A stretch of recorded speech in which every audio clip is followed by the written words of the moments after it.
टी20 विश्वकप पर विजयी हेबा परे रोहित को यही काम को नहीं सृष्टि होइछि विवाद। आसंतु संपूर्ण खबर उपरे नजर पकईबा।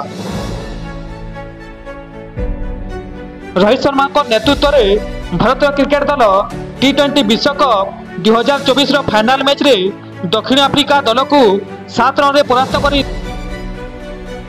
द्वितीय थर पर टाइटल जीतबारे सफल होइतिला। सफल होइतिबारु चारियाडू दलर सदस्यों निकट को शुभेच्छा प्रशंसा और उपहार सुଅ छुटी आसुची।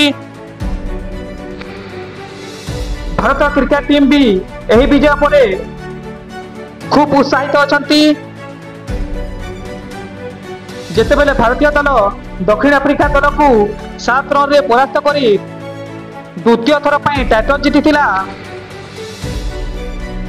खुशी रे अधिनायक रोहित शर्मा माटी रे पोती थिले। रोहित को यही फोटो सोशल मीडिया रे खूब वायरल होइतिला। यही फोटो को Rohit Sharma social media account रे निजर प्रोफाइल फोटो भी रखिचंती। यही फोटो को नहीं विवाद देखा देछि।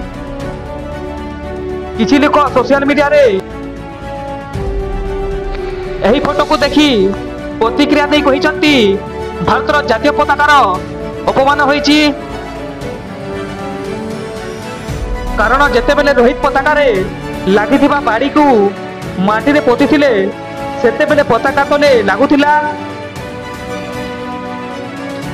पताका को तले पकाइले कि ताहा माटी रे लागिले एहा जातीय पताका प्रति असम्मान होइथाए। जातीय पताका सर्वदा ऊपर रही उड़ुथुबा उचित। तो फ्रेंड्स एमिति अपडेट पाइबा पई चैनल को लाइक करंतु शेयर करंतु एवं सब्सक्राइब मध्य करि नियंतु।